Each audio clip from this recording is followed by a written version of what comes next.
Bienvenidas y bienvenidos a otro episodio de APSA TALKS. En este episodio hablamos del sonido de Ciudad sin sueño de Guillermo Galoe. Vamos a diseccionar un poco la peli. Contamos con ambas partes del proceso del sonido. Contamos tanto con Barto Alcaine, que se encargó del sonido directo, como del equipo de postproducción francés, que son Antoine Bertucci y Vicente Arnardi. Lo que vamos a hacer en la charla es, vamos a empezar primero hablando con Barto sobre un poco la idea de la peli, el rodaje, la parte más de producción. Vamos a conectar más tarde con la postproducción de sonido francesa y cambiaremos al inglés para entendernos todos un poco en el mismo idioma. Así que bueno, nada, lo primero es dar la bienvenida a Barto Alcaine, que te tenemos aquí. Barto, muchas gracias por venir y por estar aquí en el podcast. Sí, muchas gracias, APSA, por invitarme. Un placer poder estar aquí y compartir todo el sonido de la peli. Nada, te voy a presentar un poquito. Barto Alcaine es diseñador y técnico de sonido con más de 20 años a sus espaldas. Es socio del estudio Blackton y ha trabajado en proyectos como Tierra de Nadie, de Albert Pintó, Frágil Equilibrio, de Guillermo Galoe, y Ciudad sin sueño, también de Guillermo Galoe, que es a lo que hemos venido a hablar hoy. Lo primero, la verdad, darte la enhorabuena por el sonido de la peli, porque me la he visto recientemente y me ha impresionado mogollón el directo, la calidad, la presencia de los diálogos en un entorno que lo ves ahí y dices, pero esto, ¿cómo lo has podido echar a funcionar de esta manera? Y bueno, yo creo que sería súper interesante que empezaras un poco comentando la idea de la peli, las primeras conversaciones que tuviste con el director, con Guillermo, y a partir de ahí pues que desarrolles un poco cómo encaraste el sonido directo de un entorno tan particular como la Cañada Real. Hay una pequeña ventaja que tengo, que es que llevo trabajando con Guillermo más de 10-12 años, tranquilamente. Entonces le conozco desde hace tiempo. Guille es un director muy exigente, muy meticuloso y muy perfeccionista con él mismo y con su equipo, ¿sabes? Como que aprieta bastante para lo que quiere conseguir. Entonces, aparte, este proyecto, o sea, no es un proyecto que surge de la nada, que te llega un guión y dices, a ver qué tal, no, es un proyecto, eso también es importante remarcarlo. Había un corto antes hecho ahí, pero porque Guillermo ha llevado 5 años de trabajo en la Cañada Real conviviendo, digamos lo que es un proyecto de intervención social, casi, ¿vale? De hecho, él montó casi hasta una pseudoescuela de cine con las personas de la Cañada Real, con los chavales, y primero surgió la posibilidad del cortometraje y más adelante surgió la posibilidad del largo, que realmente era una pseudo continuidad, pero bueno, realmente iban a ser dos piezas separadas. Entonces, claro, yo ya jugaba con ventaja de haber ido a la Cañada con él, haber visto un poco el panorama, qué es lo que surge. A él le gusta muchísimo, porque él viene del documental, pero le gusta mucho captar todos los trazos de realidad y con eso construir una ficción. Entonces, bueno, teníamos cierto trabajo adelantado. Sí que es cierto que el entorno es posiblemente, no sé si lo más complicado a lo que me he enfrentado, pero desde luego algo muy, muy diferente a lo habitual, porque estás en un sitio que Claro, totalmente. Del centro de la capital no estás acostumbrado a ver. Y bueno, es un barrio con una serie de problemas graves, también de atención sociosanitaria, bueno, de narcotráfico, en fin, de exclusión social, en fin, es muy difícil. Y bueno, pues la historia trata de eso, además. Entonces, ahí hay, pues eso, un reto y a la vez una ventaja, que es que Guille sabe muy bien lo que quiere y sobre todo confía en ti.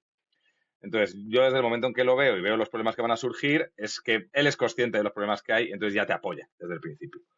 Y una de las frases que dijo, me acuerdo en la primera reunión con producciones, ojo, no quiero ni media tontería con el sonido, todo lo que pida Barto, ¿sabes? Salvo que sea una excentricidad o sea algo tal, que no va a ser porque lo conozco, quiero que se le escuche y se le intente dar o facilitar de alguna manera, ¿no? Y realmente fue así. Sí me encontré con muchas facilidades por parte de producción, porque igual que al principio se plantea una película, ¿no? Es que esta película es muy fácil, muy pequeñita, hazla con un microfonista. Yo sabía que era imposible. Ya. O sea, ya nada más, o sea, antes de leer el guión, pero es que ni siquiera, porque el guión para Guille es una guía, no es un guión. Porque lo podéis ver, creo que hay un vídeo colgado en Instagram de una secuencia, estás jugando con actores reales, en ningún momento se ciñen a lo que ocurre en el guión. Yo cada día que llegaba hablaba con Guille, ¿qué va a ocurrir? ¿O qué creemos que va a ocurrir? Entonces, en función de eso, claro. empezabas a, vale, os ponemos inalámbricos a este y este, y esta partida viene por aquí y Ajá, esta por acá. Y ojo que no nos improvise esa abuela de ahí y nos saque una frase. Juegas con eso, entonces, bueno, tienes que hacerte un poco valer. Y claro, yo expliqué, es que 2 microfonistas es que son obligatorios. Digo, por mucho que seamos un claro, equipo de 25 o 30 personas y esto parezca un corto, ¿sabes? Es que la improvisación está a la orden del día, hay que poner muchísimo radio micro. Tenemos 4 productores ejecutivos en set constantemente que quieren escuchas. Hay que estar con los actores de un lado para otro siguiéndoles. Hay que parar ruidos externos o gestionarlos. Y tenemos también que grabar un montón de totalmente. wild tracks, que esa es otra, ¿no? Entonces, todo eso lo entendieron muy bien. Y de hecho, he de decir que, por ejemplo, con Marisa Fernández Armenteros, que es una de las productoras, es que lo primero que me dijo, dice, ¿pero en qué momento surgió la idea de hacer esta película con un microfonista? Ella misma lo dijo, dice, es que te hacen falta 2. Digo, sí, sí. Vio mi mail, vio todo y dijo, ya, Claro, claramente, o sea, necesitas 2, ¿no? Entonces, no hubo ningún tipo de, claro, de ponerme la zancadilla de no, tal. Digo, bueno, incluso te harían falta hasta 3. Pero bueno, no, es verdad que había que jugar con un equipo guerrillero. O sea, yo es lo que les dije, el que se vaya a meter en claro, esto, que sepa que lo vas a pasar mal en todos los aspectos, a nivel personal, porque vas a ver mucha miseria y vas a convivir en una situación que posiblemente mucha gente no haya vivido. Vamos a sufrir en cuanto a movernos de un lado para otro y no vamos a tener las facilidades que un rodaje normal. No había camión de cámara, había una furgoneta de cámara y de sonido que era, bueno, pues, en fin, de aquella manera y en la cual entraron, por cierto, 2 veces a robar. Y se recuperó el material, pero porque se sabía enseguida quién había fíjate, sido y nos lo traían, pero nosotros no dejábamos nada, lo que hicimos fue cada uno fíjate, lleva una mochila y un carrito pequeñito. Íbamos con eso de un lado para otro y todo controlado, ¿sabes? Porque era la manera un poco de, pues yo ya sabía cómo claro, había que moverte y era además lo que les decía, digo, en el momento en que yo voy a poner un radio micro y está un microfonista en set, ¿dónde dejo el equipo? ¿Quién se queda vigilándolo? Porque al final, o claro, sea, es un set totalmente. muy complejo. Entonces, sí es verdad, como tiene que haber alguien cubriendo el equipo que tenemos siempre al lado, porque o sea, yo me he encontrado, y de buen rollo, pero chavalitos de una corrala, gitanos, que te habías levantado un momento y se habían sentado en tu silla y te habían cogido los cascos y estaban tocándote el grabador.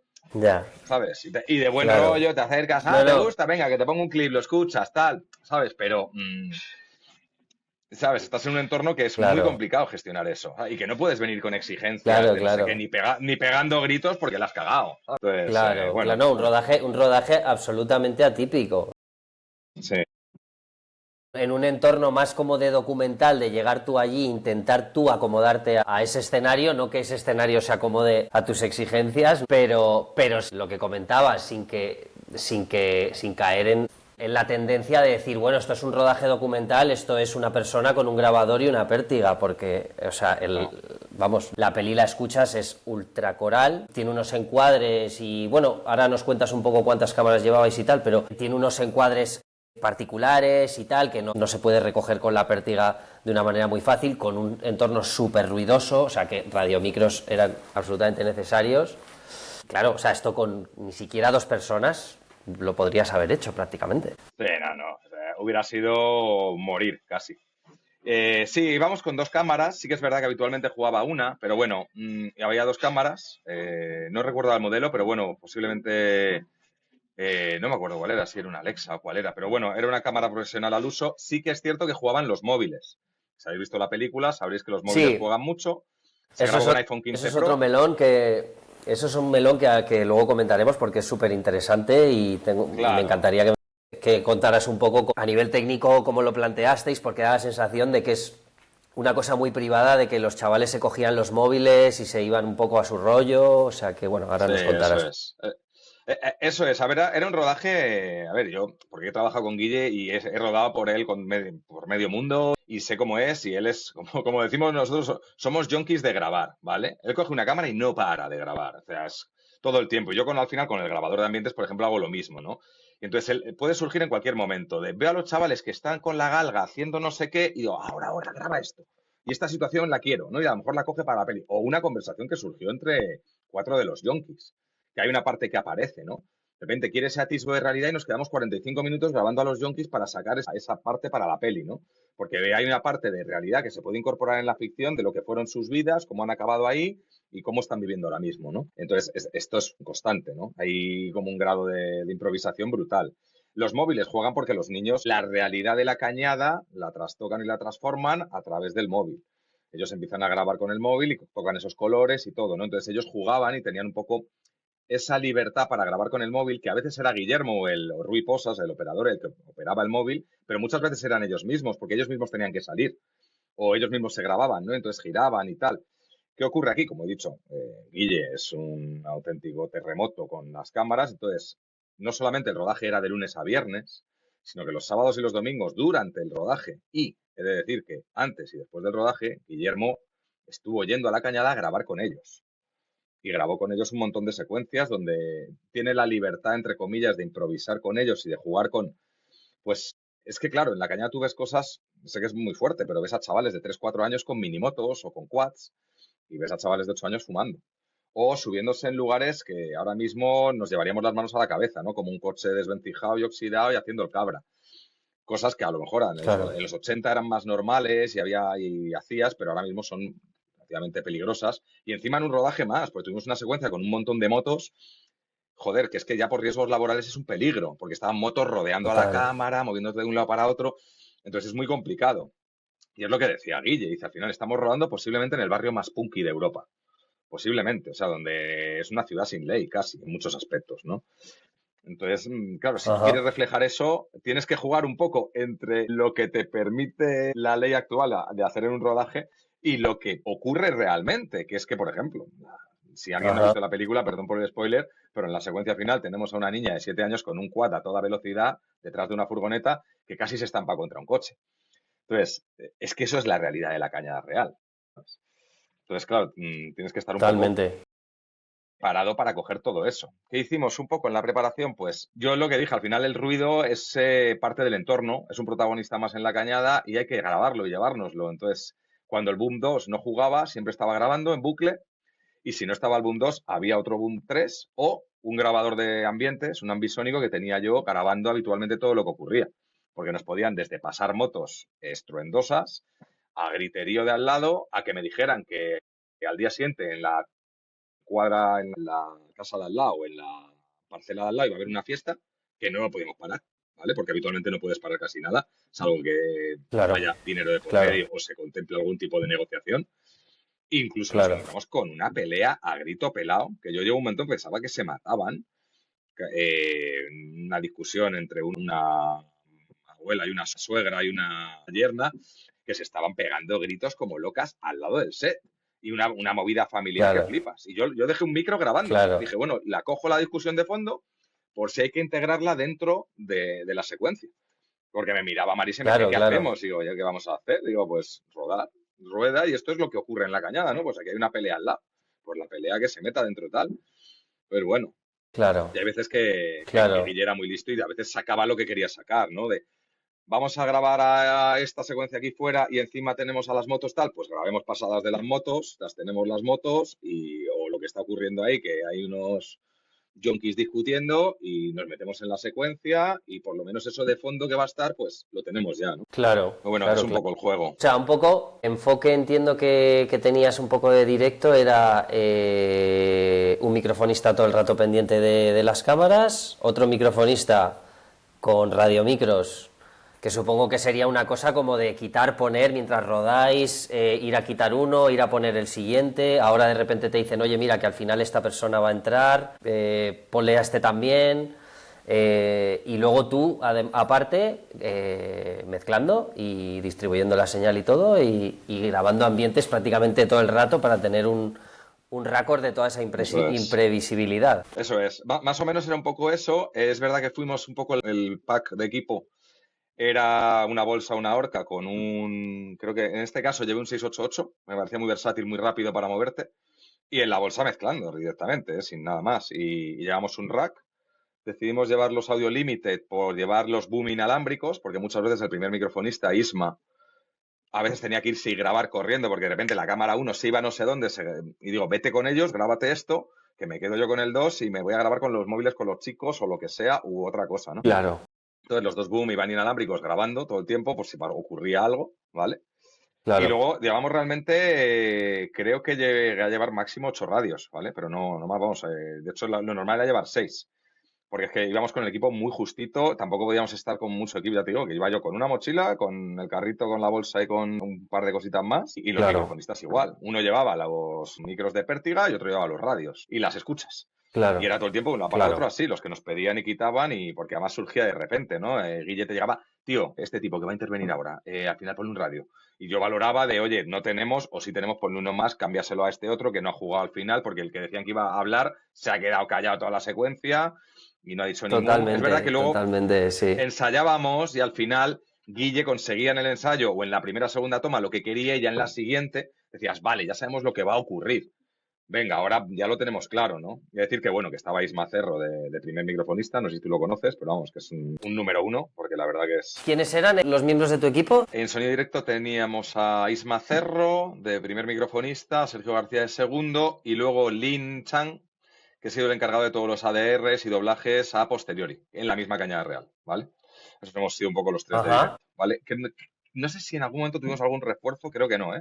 Que no hubo absolutamente ningún refuerzo ni nada más, ¿vale? Pero hemos sido esos. Y esto que mencionas de los ADRs en set, porque claro, me imagino que en el momento en el que necesites, por lo que sea, un ADR de un off que el director quiere para a lo mejor un momento específico, lo que sea, me imagino que lo lógico era hacerlo in situ, allí, buscar el momento adecuado y hacer lo que, bueno, pues lo que necesitara el guión o lo que pidiera el director, ¿no? ¿Cómo Sí. enfocasteis esto de los ADRs en localización? Sí, a ver, bueno, lo primero respecto a doblar o no doblar, es verdad que Guille no tiene problemas, ¿vale? No es de estos directores como muy radicales de no quiero doblar nada. Ajá. Bueno, no tiene ningún problema, ¿vale? Al revés.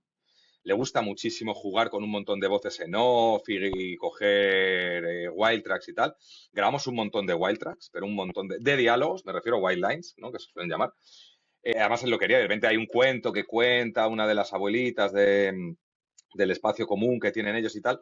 Y al final grabamos un wild track larguísimo de todo ese cuento, porque dice, lo quiero más susurrado, lo quiero más íntimo. Sácalo, no te preocupes, porque es que esto lo voy a usar en off, con tonino, andando por en medio de la cañada y tal.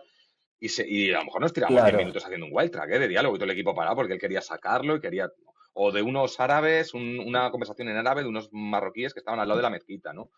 Que lo quería tener en off para cuando pasaba por ahí Tonino con Bilal o lo que claro. fuera, ¿no? Como luego llega a montaje y él empieza a ver una cantidad de secuencias, él le encanta decorar con el sonido y si la habéis escuchado en cine, la mezcla, que ahora la veremos con Vincent, pero lo que como está planteada, ese es el punto de vista de cámara que cada vez que se mueve los diálogos van rotando alrededor de la cámara y empiezan a aparecer un montón de sonidos por distintos lados, ¿no? Guille todo eso lo graba Ajá. aparte. De hecho, grabamos un montón de voces de todo tipo, desde policías, por ejemplo, en el derribo, una persona que es la jueza o la intendente judicial que ha ido ahí.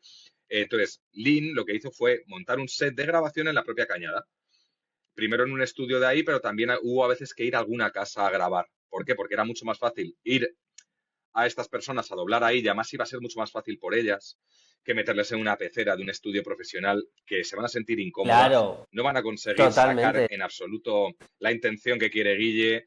Entonces, bueno, se hizo ahí in totalmente. situ y la verdad que quedó muy bien. Muchas veces incluso no eran ni siquiera doblajes, eran cosas que él quiere meter. Dentro de una secuencia quiere decorar todo y quiere escuchar voces de estos que pasan por al lado o estos niños. Entonces, él va sacando ideas y lo quiere decorar. Todo eso que habitualmente la gente de postpro de sonido te pide, es que él ya lo tiene pensado. Y él ya va por delante diciendo, es que quiero decorar todo esto, porque al final la cañada es un paraíso del ruido y de constante Claro. jauría y ajetreo y de todo. Entonces, bueno, se estuvieron varios días, no me acuerdo cuántos, si 5 o 6 o 7 días doblando ahí en la Cañada Real. Yo no pude porque no estaba, pero Qué bueno, lo hizo Lin bueno, Chan, que lo hizo fantásticamente. qué He de decir que bueno, el qué problema más bueno. grande Y luego aquí hay una cosa, fue producción, ¿eh? No, que la logística de claro, convocar a claro. chavales, grupos de niñas, gente que hace 3 meses había participado en la peli, encontrarla ahora para Y participar en en los doblajes y explicárselo fue de fracturarlo, totalmente. ¿sabes? Ya, claro, ya me Mm, imagino, claro que esa es la parte sí, difícil. Bueno, la técnica sería difícil, pero la logística ahí dentro, claro, tiene que ser muy compleja.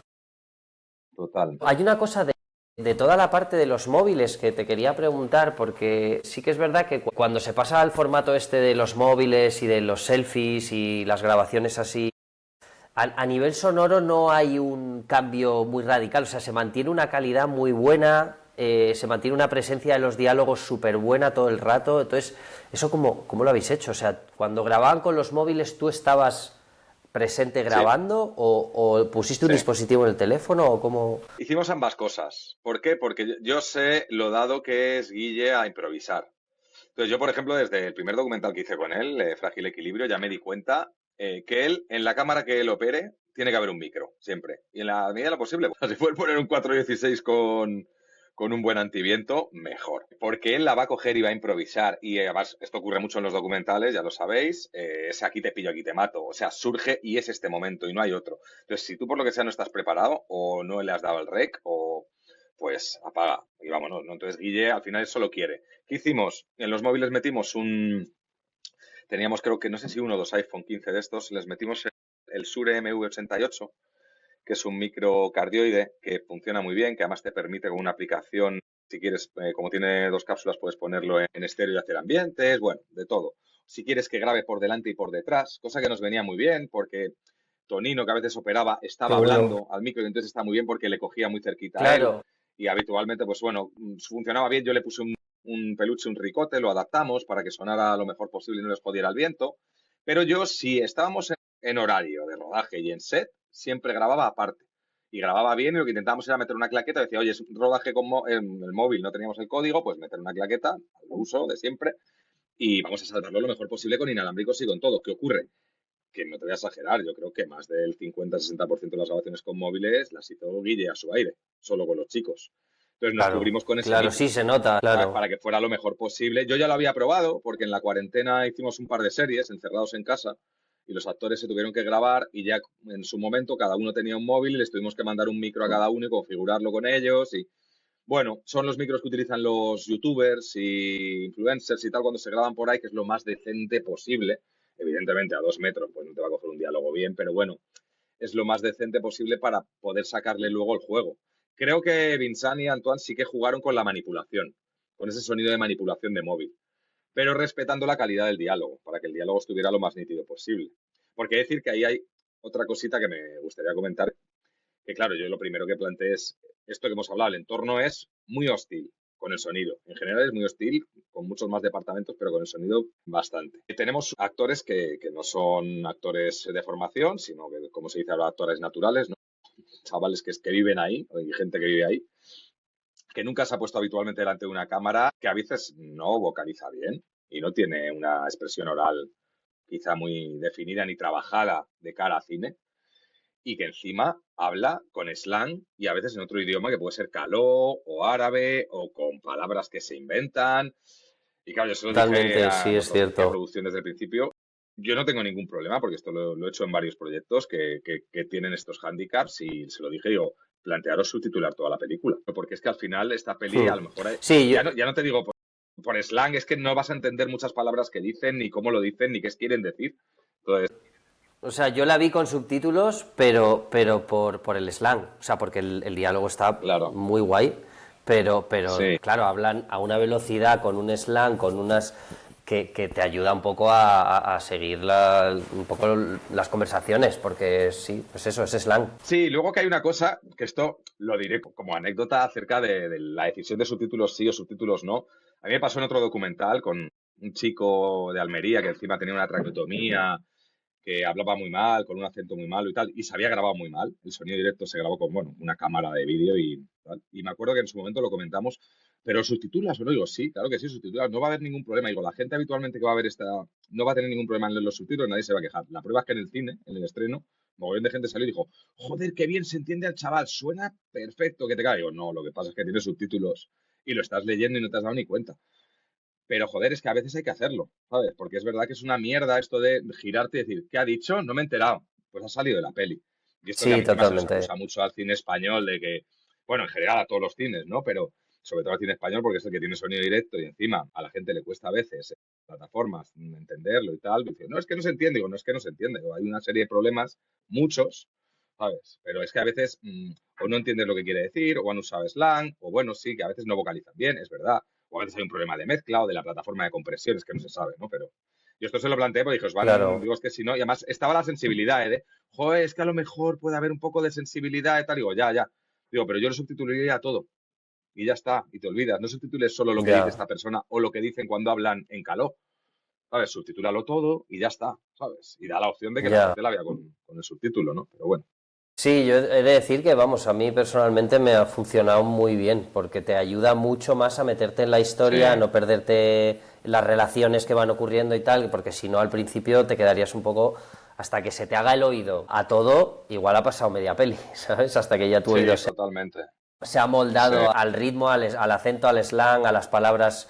Y esto que comentas de todas las grabaciones que hacías de wild tracks, porque o sea, la ambientación de La Cañada es brutal en la peli, me imagino que en la realidad es todavía más brutal. Todo eso, o sea, supongo que tendríais lo que estaba ocurriendo realmente en la escena cuando estabais grabando, más luego toda una librería de diseño que te harías tú en la medida de lo posible mientras rodabais, ¿no? Sí, sí, eso es. Habitualmente yo, bueno, es una manera de trabajo personal, pero bueno, siempre llevo un grabador de ambientes conmigo, que suele ser o más grande o menos en función de la producción. En este caso lleva una pequeñita, una ambisónica y otra direccional, pero bueno, para ir en cada set robando ambientes y luego yo me quedaba o me iba por ahí, o otra de las funciones del segundo microfonista era esa. Le decía, mira, vete a grabar Ajá. aquí, cógete esta pickup, grábate la pickup, vamos a enrigar el grabador y lo grabamos por fuera, por dentro, o vete a esa corralada ahí que están montando una fiesta. Y vamos a grabarla desde lejos, desde Claro. cerca, cuélate un poquito dentro a ver qué pasa, ¿sabes? Y todo eso, Claro, claro, porque era un además material que ya estaba había, pactado. por lo que he visto, tienes un poco de todo, vehículos, animales. Sí, sí, había una lista de grabación brutal. A mí es verdad que me gustan los desgloses Claro. de guión. Habitualmente saco por cada secuencia, suelo sacar los wild tracks que hay, los comparto con el equipo de dirección y de producción para que lo añadan al desglose suyo, de las órdenes. Sí que es verdad que aquí, Ujú. además, el primero de dirección que teníamos estaba muy a favor, que ya sabéis que es fundamental. Si tienes un primero que está a favor de obra y sobre todo que el director le ha transmitido la importancia de grabar todo esto, te va a ayudar. Entonces te va a dar los tiempos para grabar los wild tracks bien, los walas, lo que te haga falta, las pickups, las motos, el galgo, todo, entonces bueno, estaba bien gestionado, pero sí que es verdad que yo me ponía a grabar. Pues ha visto los tiempos muertos que hay en un rodaje. Al fin, yo lo que hacía era cogerme y venga, veo que están montando cámara, que están montando el set y sé que van a tardar media hora porque lo sé, me cojo y me voy y me empiezo a grabar cositas.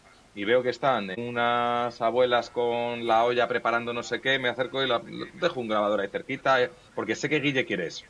Quiere esa realidad que impregna un poco la cañada y que ayuda a impregnar la película de realismo. Entonces, además él me veía. Y me veía y se acercaba y decía, qué cabrón, ya estás. Te iba a decir que grabaras esto y te más adelantado, cabrón. Digo, ya, ya.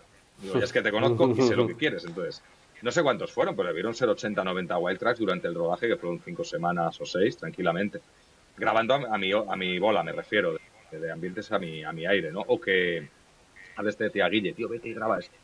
¿Sabes? Que puede ocurrir ahí algo que puede estar muy bien y bueno, era relativamente sencillo. Sí que es verdad que lo hablé ahora cuando nos encontremos con Antoine y Vincent, lo hablé con ellos y esto se compartió desde la Ajá. primera reunión de, oye, ¿cómo queréis que grabe? Porque yo siempre lo pregunto, cuando yo hago el directo a la gente de postpro se la pregunto, si no es mi socio Álvaro o alguien de confianza que ya sé cómo lo quiere. Tengo un grabador ambisónico, lo queréis en ambisónico, queréis un par estéreo, lo queréis en mono, ¿cómo lo queréis para trabajarlo? Vincent, que era el mezclador, Claro. aparte de ser un tío con un currículum y una experiencia brutal, a pesar de ser de otra generación, es un tío muy a favor de las nuevas tecnologías y los nuevos formatos. Entonces, no, no, sí, en ambisónico está genial para la cañada, me ayuda mucho a generar ese mundo en 3D y luego para los movimientos y tal. Digo, vale, perfecto. Digo, pues si lo quieres así, y así lo grabamos. Una decisión un poco en común. Qué bueno. Qué bueno. Ujú. Pues vamos a conectar, ¿no?, con el equipo de postproducción francés Claro. y seguimos comentando un poquito todo el proceso.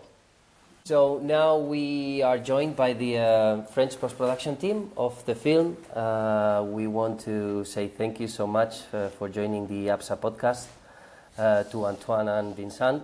I'm just gonna introduce you briefly. Antoine Bertucci is a sound designer.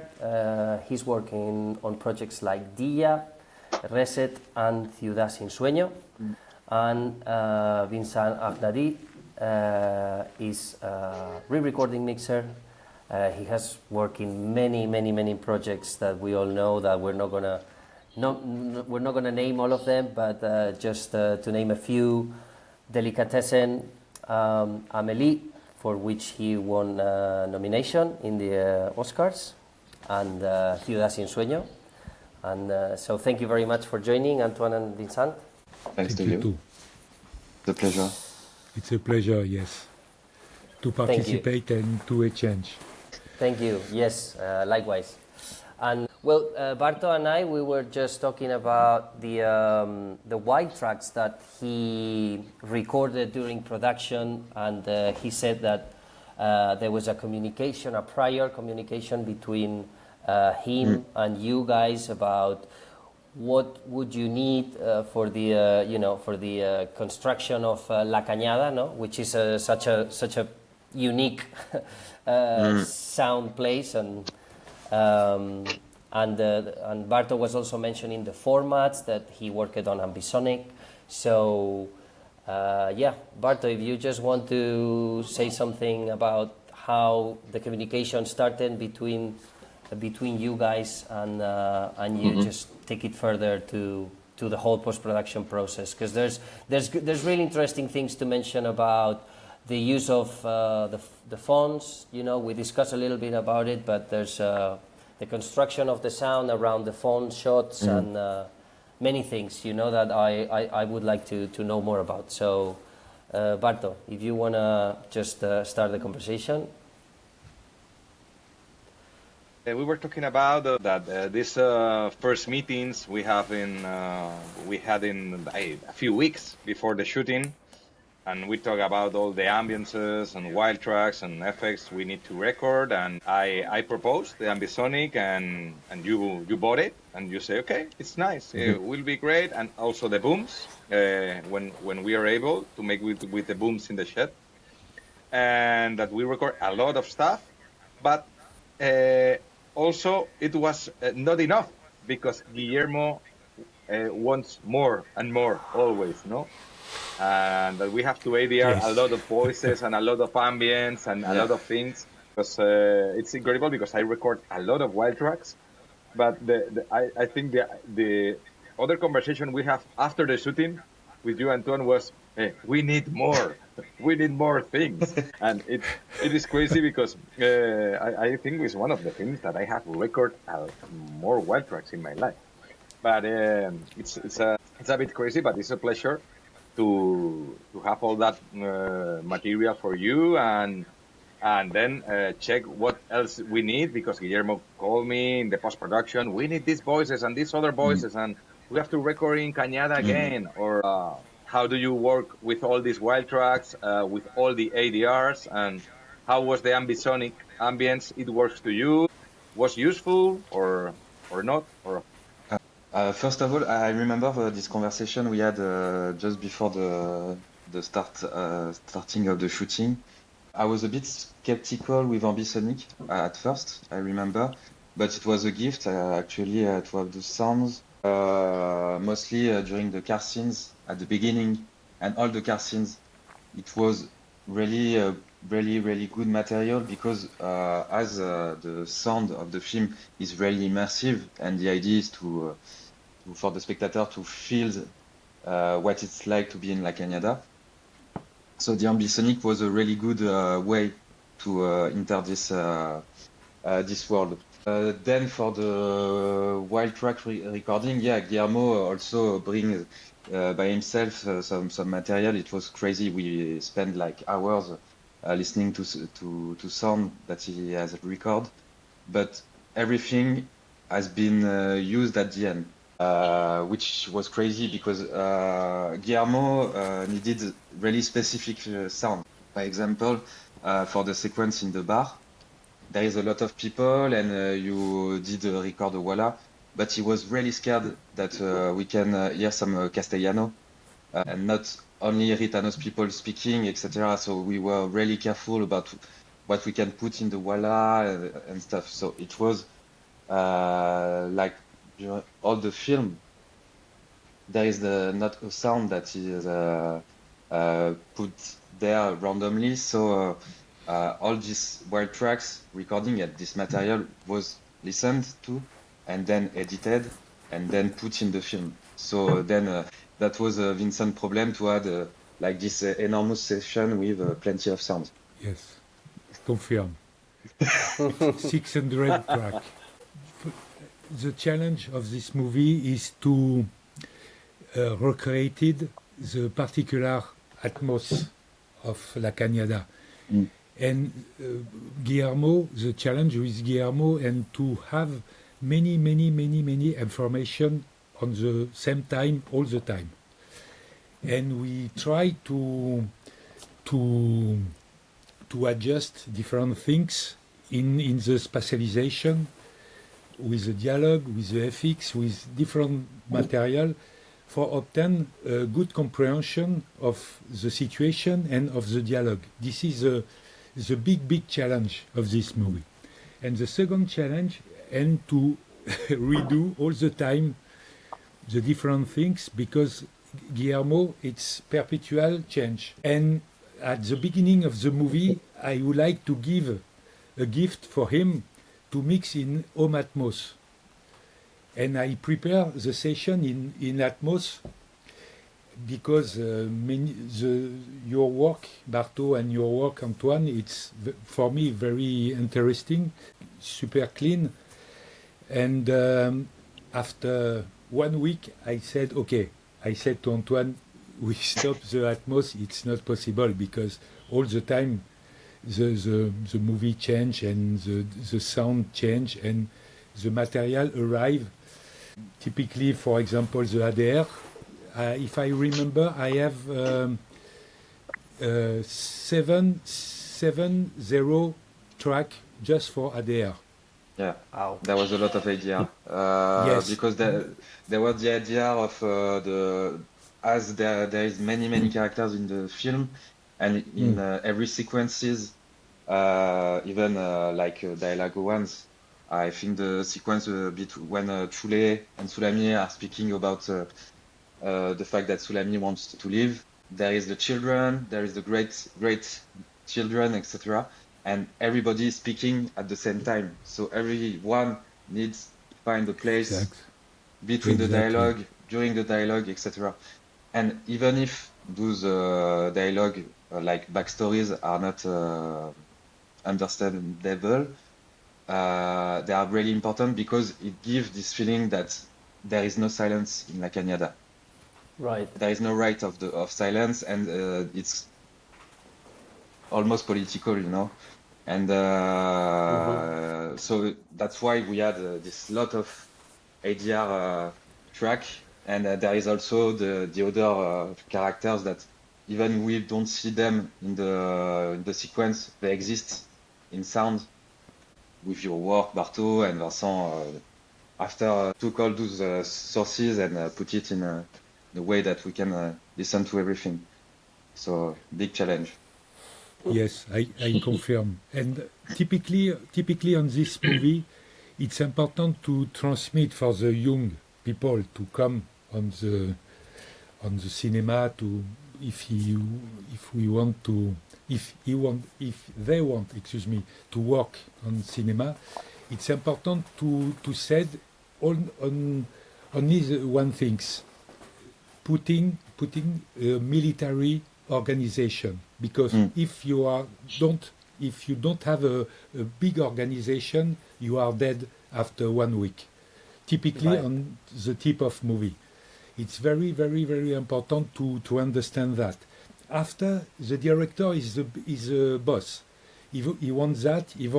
Okay, I search the good method between the different person of the team for obtain the results, the maximum results for him.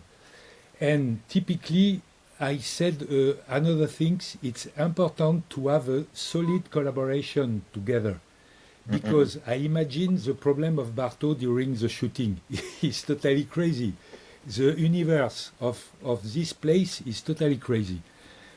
He do a beautiful work, and after he transmits the work to Antoine, and Antoine search different things for obtain the good color of the situation and of the movie, to respect the continuity and the progression of the movie.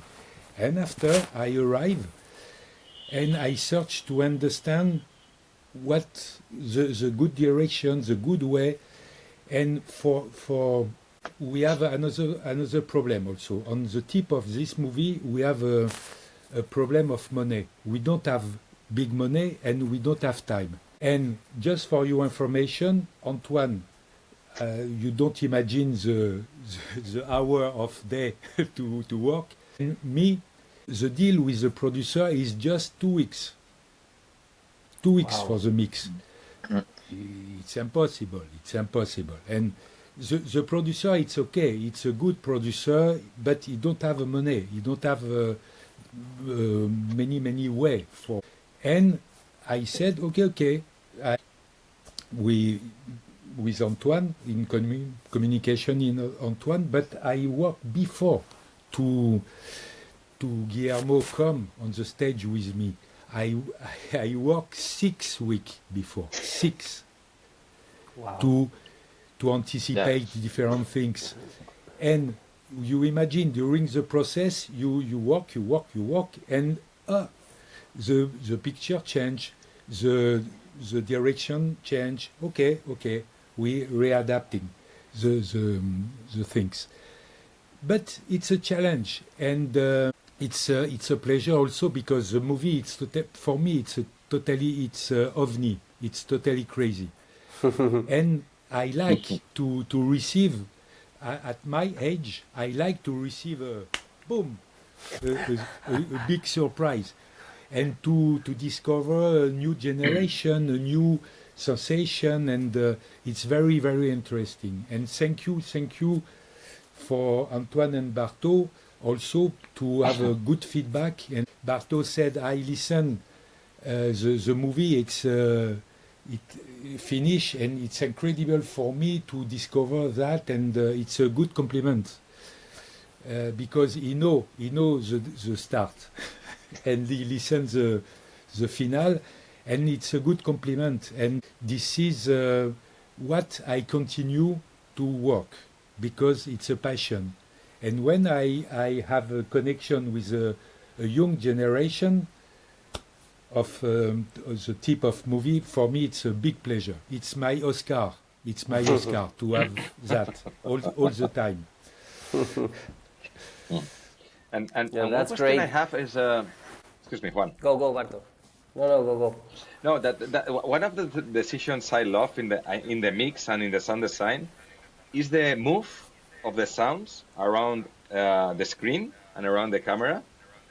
It's totally, when we pan, they are moving, and we are listening a lot of stuff in the surround or in L and R, and also the smartphone devices that we were talking, Juan and me, because Guillermo record for his own with a mic we put in the smartphones, but also I record some parts.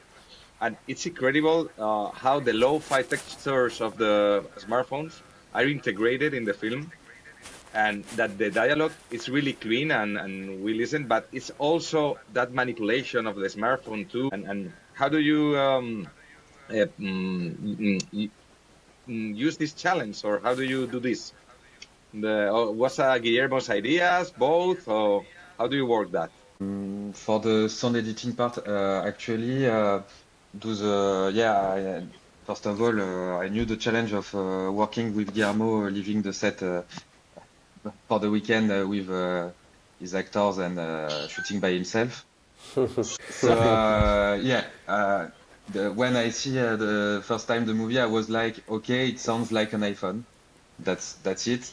And then Guillermo comes and say to me, I don't want it to sound like an iPhone, but it has to sound a bit like an iPhone. So this is the beginning of the work on the iPhone scenes. Then really quick, we redo ADR of all the sequence. Most of them, it's ADR, and we recreate all the background. There is some sequence where I, for example, when they are in front of the door of Bila's house at the beginning of the movie, is hitting the door with a stick, a wooden stick. Here I took some part from ADR, but some are direct, iPhone direct, but then I recreate all the motorbike passing by and stuff, so it can be feels real.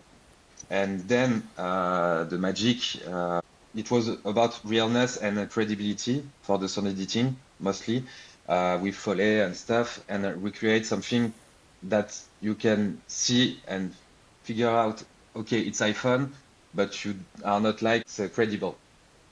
Anyway, and then Vincent actually had a great idea during the recording mixing. It's about specialization during those moments. But maybe you can talk about that, Vincent. About yes, I confirm you because you have, if you remember on this movie, you have many information, and it's impossible to all dialogue go to the center. You don't understand, and it's important to search the good place. And the difficulty is to don't disturb the audience with that, with the movement of different things. For the effects or ambience, when you move, okay, but with the dialogue is another things. It's different, and we search all the time the good percent of move. But first. It's not a request of the beginning. We propose together that, and after Guillermo said, yes, why not, okay. But at different moments, he want to return on the center for to be sure the audience understands the situation, and he don't want to the audience have the perturbation with that. And I respect that. For the rest, typically on the situation in Canada, it's very, very crazy to have different movement of the dialogue, because this is the particularity of this shooting. And it's important to create that. I don't know the term in English, folly, a crazy situation. It's important to push for that, and this is a challenge of this movie. But it's important all the time to respect the not the quality of the sound. The quality of the sound is important, but to respect the audition of the story, the compression of the story. And after we have. You don't imagine, Barto, you have many process at the different moment of the session for adjust the compression, for adjust the equalization, the dynamic. All dialogue have a little delay, little reverb, little things, but it's not for here. It's just for create realistic things, and this is it's very interesting to do that. Yeah, what was really interesting with the project, it was to create this really immersive and naturalistic and realness, not in a like documentary way, like okay, this is real. It was just we want people to felt what's real there. And I think in a way we succeed, because most of the people don't even notice the amount of work that there is on sound on the film. And I think it's a really nice thing. Exactly. And the story, the base of the story, it's a beautiful story.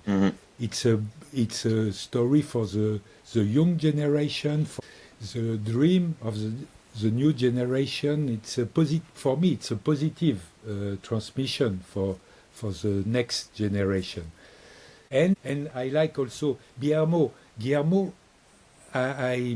For me, it's a crazy man. It's a totally crazy man, but I like it.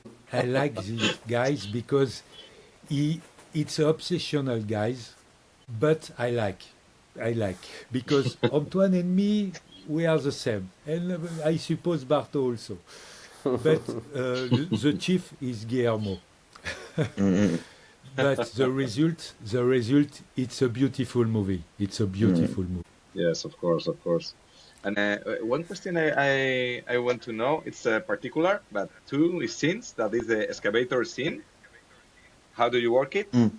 And the Greyhound run, that we put a wire in the Greyhound, Yeah, and we record the Wow. steps and the voice, but it's quite difficult because Greyhound running at, I don't know, maybe 40 or 50 kilometers per hour, it's really difficult to have it clean. So how do you work it in post-production? And also, it's generic about the film, but how do you use the dirtiness, the noises of the place? Because we have a lot, I was talking with Juan, we have a lot of noises in the background yeah. all the time, you know, motorcycles, voices, people screaming or whatever, a party near. Do you include it in the sound design too? Or you try to make a radical cleaning and then after make the post production, or you play with that, it is what it is and we have to use it, or how it was? Excuse me, because are three questions. Actually, we most of the time, and thanks to you, Barto, it's a really hostile environment for sound, like Canada. It's a really complicated look, and I think you've done an amazing job for giving us like clean dialogue. So really, the cleaning part of the location sound exists, but was not that enormous work.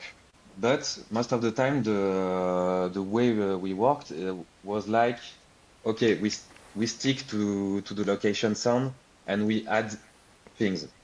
If something is disturbing the dialogue, we erase it, but then we will add something to replace it. If at another moment we need something there or there, some people screaming something in Ritano or some motorcycle or stuff, we'll add it. But most of the time it was really clean. So then we have to we could do whatever we want, you know. So it was really a pleasure. The location sound work in sound editing was really quick, and then it was just adding an enormous amount of sounds, different people, different horses, parrots. Sometimes it's unimaginable what we can seagulls. So for this is for the cleaning. So the hostile environment, thanks to you, you handle it in with the location sound. So then it was just adding the universe and everything, and so we were really free with that. The Excavator. excavator scene. Yeah, it was the same. Actually, really quick. We drop location sound because Guillermo, not the location sound of the excavator, that I edit in all the way possible so it can fit within the whole sequence.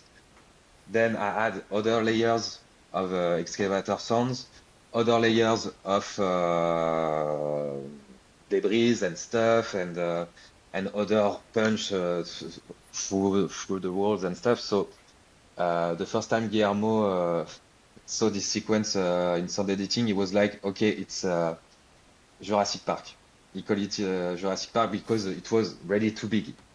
So, so then we was a bit like, okay, let's focus maybe more on people because there is a lot of people. So then it was okay, what are all those people are saying? There is kids, what they are saying. There is this policeman, what he's saying and stuff. And then it has to follow with all the 360 degrees pan. So, and there is the car coming and stuff. So all those things, it was just like, okay, let's figure out what happened at what moment and where do we want the spectator to focus with sounds at what moment. And then Vincent follow this lead with the focus, and then everything's turning besides the auditor, so the spectator. This is it.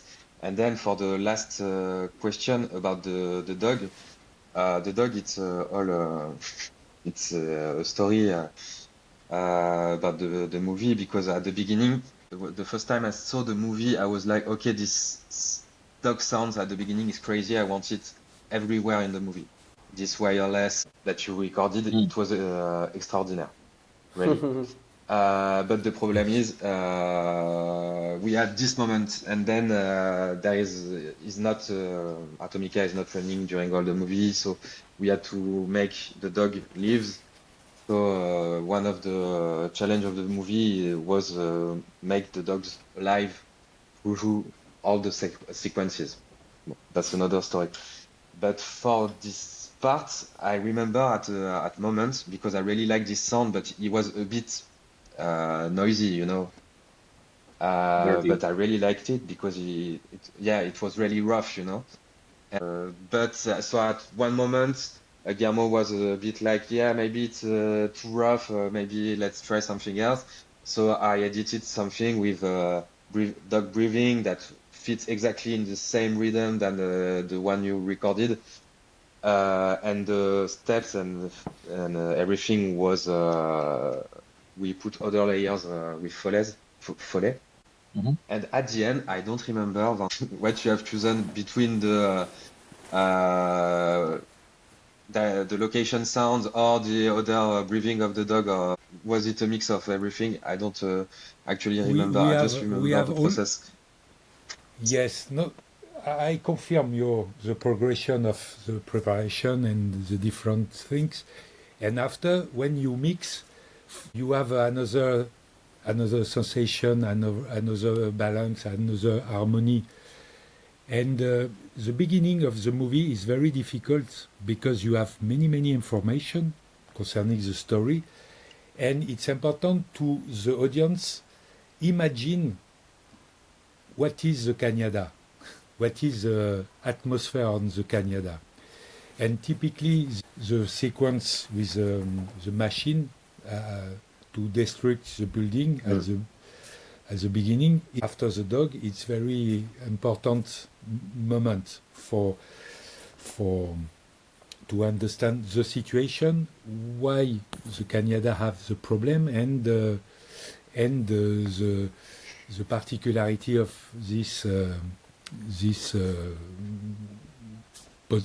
position, not the situation. Specialization. No, décor. Location. Oui, location. Okay. And for example, typically, this sequence, when all is finished, all is move, you have the precision of the different dialogue and different things. At the end, new change, new modification, and all the time it's hard for us to be sure to don't destruct the work when you receive the new dialogue, the new correction, and you imagine.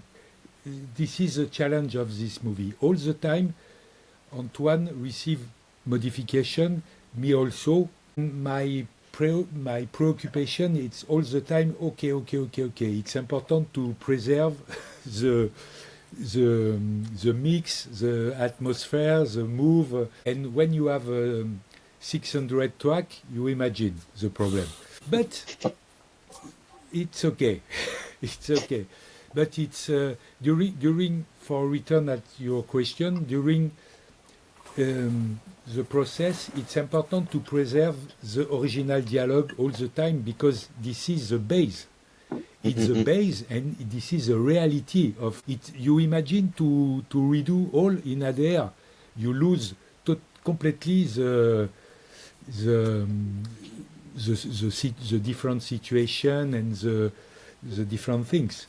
It's important to preserve the base, and after you have many possibility to reduce different things for the bad noise and for the noise to disturb.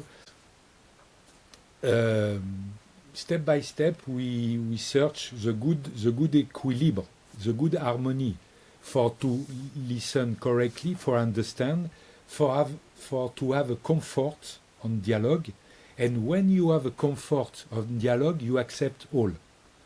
But first, it's important to create the good comfort for the dialogue, because the dialogue is I don't know the term in English, the colonne vertébrale.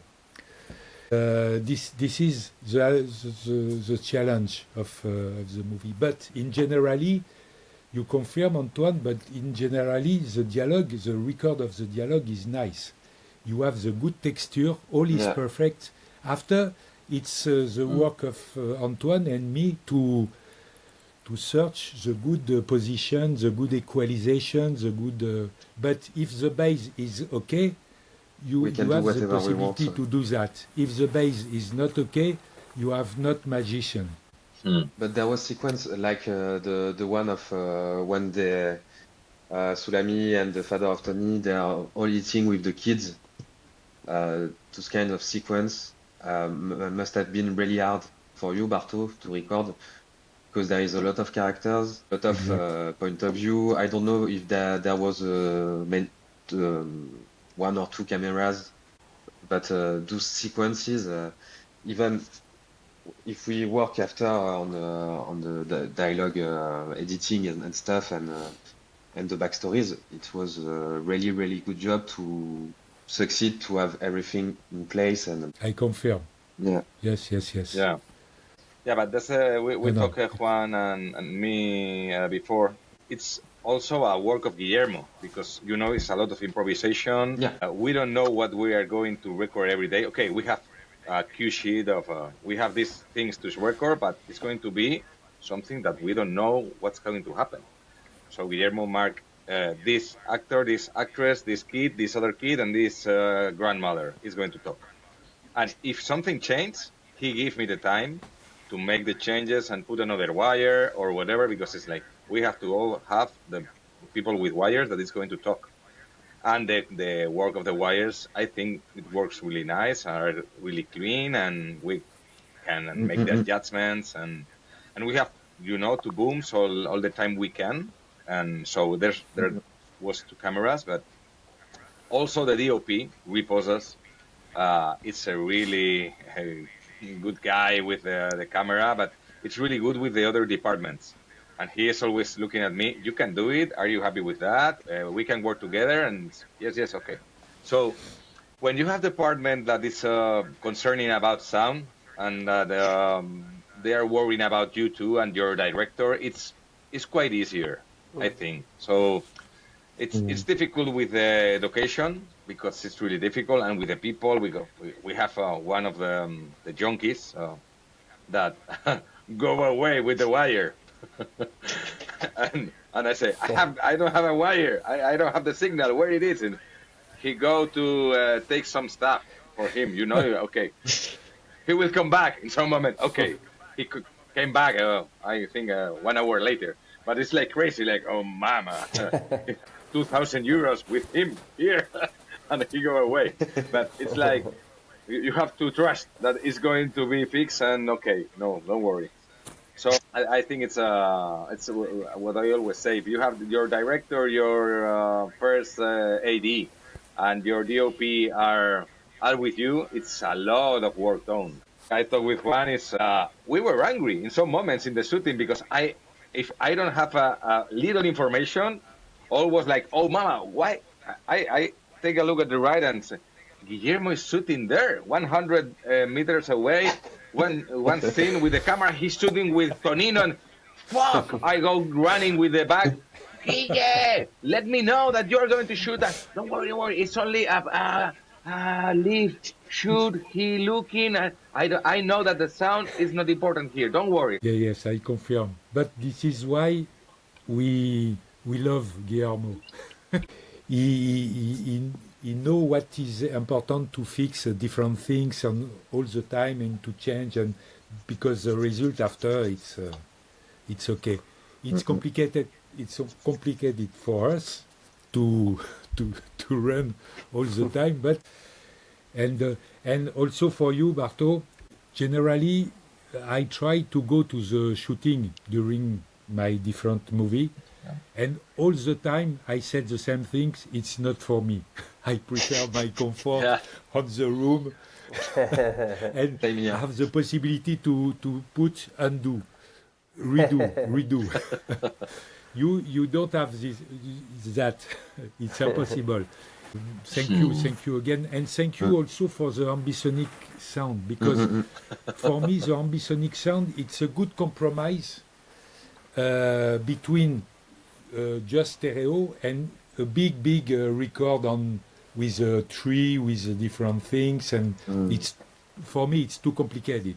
And ambisonic, it's a good compromise, because during the movie we use your ambisonic sound, and we obtain a good perspective, natural perspective, and it's very interesting. And if continue to record atmosphere, ambience, different things with that, because it's very interesting. So once again, Antoine, Vincent, thank you so much for joining. I think it's been a really interesting conversation. There's something that you, Vincent, mentioned that I think it was really interesting, and it was when you talked about the comfort in the dialogue. And I think, as an audience, when I watched this movie, the thing that most struck me was how the dialogue was the center of all these very particular and chaotic, and the dialogue is really clear, and really it's just in a place where, as an audience, you can really get into this world that is very particular, also is very strange for most of us. And through the quality of the dialogue, you can really start to understand where are these people, what are they feeling, and that really struck me when I saw the movie, because you see all this chaos around, but you don't have that chaos in sound. You have something that is built in a way that you can, as an audience, get into the story. So I really like that comfort that in dialogue thing that you mentioned.